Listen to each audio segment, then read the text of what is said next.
안녕하세요. 이영주 세무사입니다. 오늘은 이제 이런 세무사 고르지 마세요. 탑3란 주제를 가지고 이야기를 해볼 건데요. 세무사 사무실은 정말 많죠. 이제 그 중에 과연 어느 세무사 사무실을 선택해야 할지 이제 고민이 되실 텐데요. 자영업자분들마다 각각 선택하는 기준이 다를 것입니다.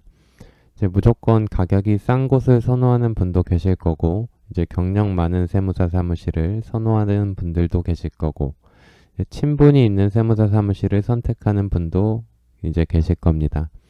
아니면 그냥 세무서 가까운 곳을 선택하는 분들도 많으실 거고요. 그래서 오늘은 세무사 사무실 고르는 방법과 어떤 세무사 사무실은 반드시 피해야 하는지에 대해 알아보도록 하겠습니다.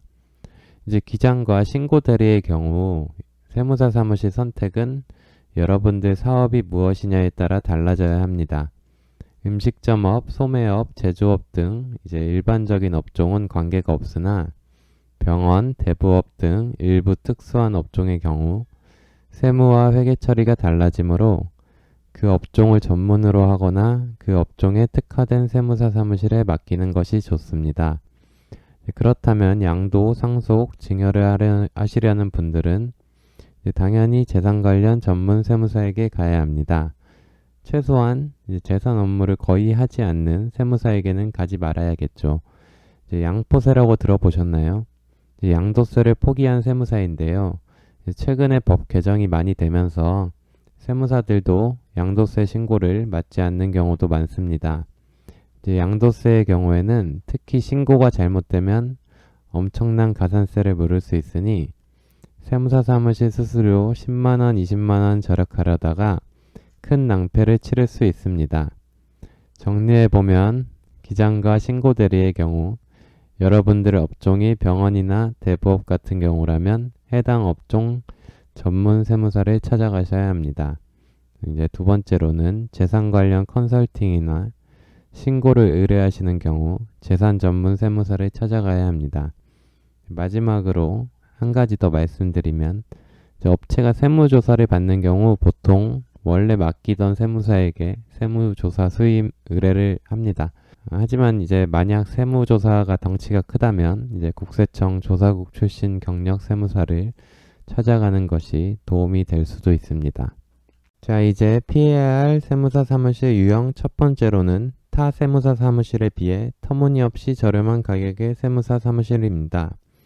여기서 말하는 저렴한 단가란 타 세무사 사무실에 비해 월 10,000원에서 20,000원 저렴한 것을 말하는 것이 아닙니다. 예를 들면 이제 여러분의 업체가 규모가 조금 있어서 월 200,000원의 기장료를 내고 있다고 해볼게요. 그렇다면 여기서 다른 곳에서 150,000원의 기장료를 제한한다고 해보겠습니다. 다른 세무사 사무실의 규모나 경력 등을 살펴보고 이제 괜찮다고 생각하면 옮길 수 있습니다. 이전 세무사 사무실과 동질의 서비스를 제공한다면 더 저렴한 가격에 동질의 세무 서비스를 소비하였으니 합리적인 소비를 한 것이겠죠. 하지만 이제 다른 세무사 사무실에서 월 10만원 또는 월 7만원의 기장료를 제한한다고 하면 그렇다면 그 제한서는 쳐다도 보지 말고 이제 단칼에 거절해야 합니다. 왜냐? 기존에 월 20만원의 기장료를 받고 있었다면 어느 정도 매출 규모와 직원의 규모가 있는 업체인데 이걸 월 10만원 또는 7만원에 해준다? 제대로 된 기장을 할 수 있을 리가 없습니다.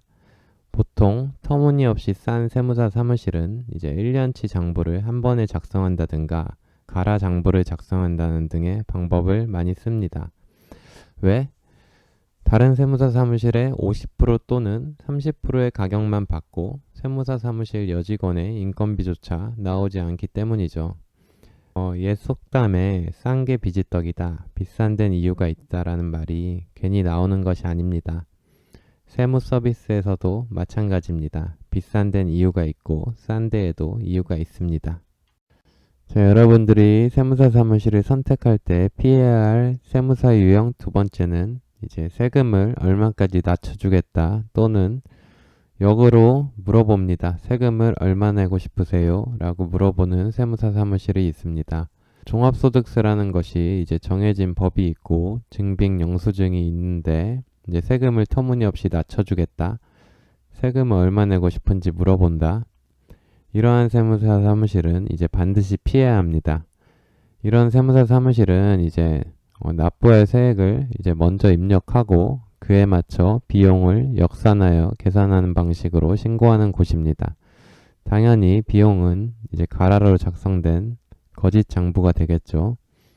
지금 당장 여러분이 내는 세금이 적어지고 이제 부담도 적어지니 여기 세무사 사무실은 최고야 라고 생각하실 수 있습니다.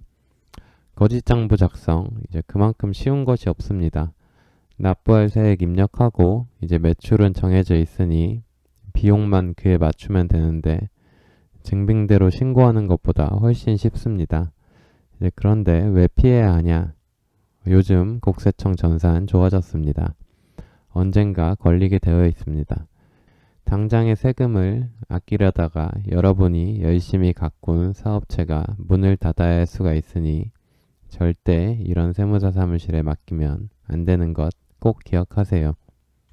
마지막 피해야 할 세무사 유형 세 번째입니다. 마지막 유형은 사무장이 운영하는 세무사 사무실입니다. 여기서 사무장이 운영하는 세무사 사무실은 사무장이 세무사 자격증을 대여하여 사무장이 운영하는 세무사 사무실을 말합니다. 보통 이제 명의를 빌려준 세무사는 일주일에 한 번이나 한 달에 한 번 사무실에 나오는데요. 당연히 이제 세무사가 업무를 보진 않겠죠. 사무장이 운영하는 세무사 사무실은 사실 이제 외관만 보고 판단하기가 어렵습니다.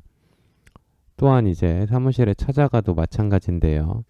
이제 보통 세무사 사무실, 사무장이 운영하는 세무사 사무실이 아닌 세무사 사무실에 찾아가도 세무사를 못 만나기도 하죠. 세무사가 외근을 나갔을 수도 있으니까요. 또한 사무장이 운영하는 세무사 사무실도 앞서 말씀드렸듯이 이제 명의를 대여한 세무사도 가끔 사무실에 나오기 때문에 구별하기가 정말 힘듭니다.